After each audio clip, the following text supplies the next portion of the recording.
My name is Abhishek Jain and welcome back to the tutorial series on how to implement a SQL3 database with the help of a Python programming language. Before continuing with this video, I would highly recommend you to watch my previous video, which is part 1. There I explain you how to create a SQLite database along with creating a table, because same table I'm going to use in a today's video. In today's video, we're going to see how we can select the records from the table, inserting a record, updating a records, and deleting the records, right? So let's get into the demo part and just see that. Okay, so I'm just starting with what we had done in the part 1. In part 1, we have created a table named SQLite learning table, right? So in today's part, sorry, what we're gonna do is, let me just keep it all these stuff as is. So I'm just gonna create a select query. Okay, in select query, I'm gonna select a star from this table, because we have already seen for the SQLite master to select the query, but this time we're gonna see some interesting scenarios with that, right? How to access the record, right? Because in real time you won't be having a single record, you will be having a multiple records, right? So we have to execute this query. Logic is gonna be same. We have to execute with my cursor, right? And then we have to fetch all records, right? Okay, so this time if I'll just fetch the records, so I have to just print, and I'm just gonna say selected records, and here I'm just gonna use this variable, and since it's a f string, I don't need to worry about, and this would replace the variable value. Okay, so if I run it, let's see what happens. Selected records, table, and SQLite learning. I just made a mistake somewhere. Select star. Oh, I have to pass this one here. That's the reason we are seeing those two things. And if I run this query now, this program, okay, so selected records blank, it means that we don't have any records in the table for now, and that's the reality because we haven't inserted any records, right? So before seeing to select how to select the records, let's insert query, right? So for insert query, right, I already have a command, right? So let me just copy that. Okay, so I think, okay, so what we are doing is insert into the table name, then I'm just inserting ID, query type, which is my first column, second column, then we have a third column. Query purpose, the value is 1, and then insert, so query type is insert, then we have a insert data, right? So let me just correct this. Inserted data, okay, so that's fine, right? So to execute this query, it's gonna be same. I have to just use this cursor command. I'm just copying and pasting here, and rather than just executing this select query, I'm just passing this insert query, right? So if it is going to be inserted, that means that we are not expecting that any record to be comes back or return to us. So in that situation, that cursor has one method which is known as row count, and we can access that. So we can say that inserted records, right? And if I just wanted to print that how many records are basically inserted, so inserted records, so I'm just gonna do this inserted records, right? And rather than just giving this, select inserted records. So let's see what happens. And then if I just run this one more time, because I don't want to define this, but if I run this time we should have one records, right? Last time. And let me just, I don't want this, right? So let me just comment this line and see what happens. And if I run this,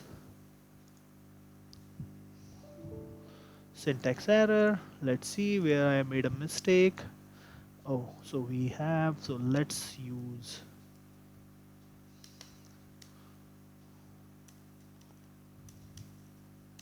okay, so I think if I just run this, okay, so first time we don't have any records, then we inserted a record 1 and we are now selecting a records value 1. So we can see it's a list with tuples, right? So now let me, if I want to just iterate through the columns, how can I do it, right? So I know it's a list, right? List of tuples, right? You can see this, right? So we can iterate through and we can write a Python logic to just, it first iterate through the list and then I can just pick the column from the tuple, right? Now if I want to update, right? So logic is gonna be same, right? So let's do that update also one more time. Update query. Okay, so in update query, let me just write it update. Then what I want is I want to update in this query, in this table, and I want to set what I want to set. I want to, in place of this query purpose, I want to say value is updated. Okay, and again, this single quote gonna give me a hard time, so I'm just gonna use, okay, so updated where id equals to 1, right? So we are done, and then now you can see we have this repeated stuff, right? So what we can do is we can just create a function for it, and so that we don't have to copy and paste it again and again, right? So we can just get rid of all these, the repeated code. So we will do this in our future video. Updated records, and we have to use update query, and then again we can just fetch this record. The good thing is now we're gonna see the unique constraint issue, operational error, p-update, syntax error, update query, update. Okay, so I just make a mistake. If I'll run it, okay, so now we have one. So we have blank first record, inserted records, select, and then we are just updating. And why we are having this record? Because we haven't committed anything. So now let me just commit. So what I'm gonna use is this SL connection dot commit, and we understand the, I hope you understand the concept of commit and rollback. Commit means uh, now the data has been permanently stored, right, in the DB. So if I run the same script one more time, now you can see we are seeing the integrity error, unique constraint violation, because ID is my primary key and this record has been inserted for the first time when we commit, and the second time if I'll run the same, then it's gonna fail, right? So how can I just overcome with this situation? So for now what I'm gonna do is I'm just going to comment this line. Update query is also not needed for now. Or maybe what I can do, rather than just doing this, I can just create the delete query, right? So before running anything, let me just copy all these one more time. Okay, so delete, what we can do is delete from, and here I'm just gonna give a delete query. And okay, so fetch all, but we don't want this fetch all, we want a row count method here, and this is, just keep it selected records, but here we can just make it more meaningful. Rather than using a selected, we can say deleted records. I think this should get rid of those constraints, because what we are doing is running all these stuff, we are just deleting the records, we are freeing that. It means that all the records will be deleted from that table and then we are inserting it.